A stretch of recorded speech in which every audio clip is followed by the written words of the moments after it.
I think basically, yeah, Trina was amused because I saw her story, Sandy Comes Out, and I was, wow, it's about a lesbian character, but it doesn't really ring true, so I want to write a story.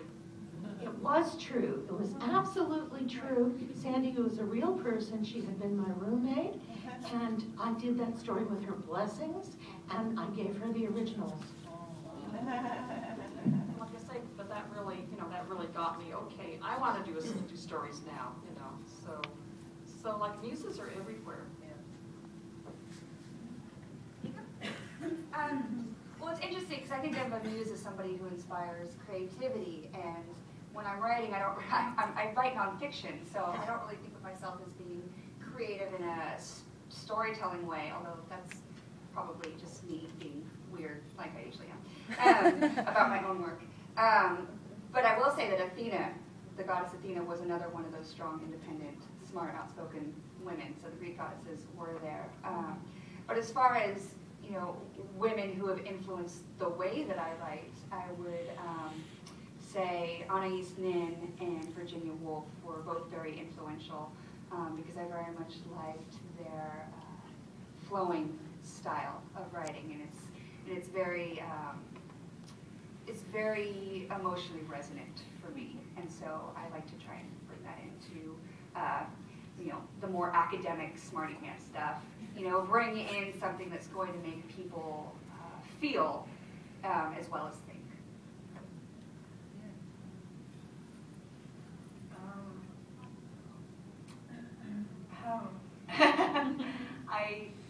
I think when I'm writing comics, and especially when I'm writing stuff that's not work for hire, when I'm writing superheroes, often there's the muse is different. I mean, I'm writing in a lot of ways. I'm writing for me at about 16. I'm trying to write a comic that I wanted to read, and I couldn't find it back then.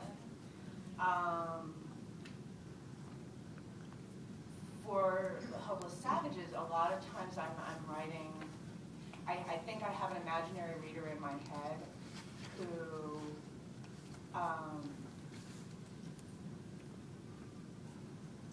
wants to feel like the stuff that doesn't make sense makes sense to everybody. If that makes sense. How do I stumble through this?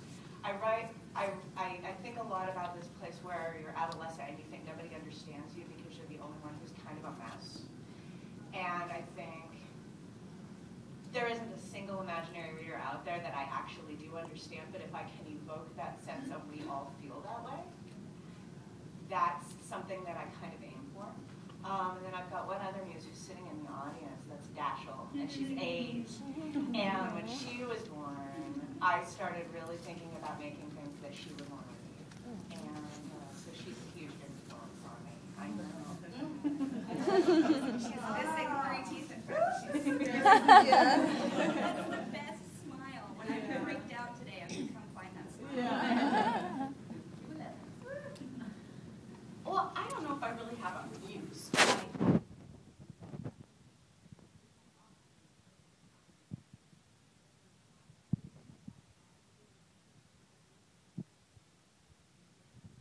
Not worry about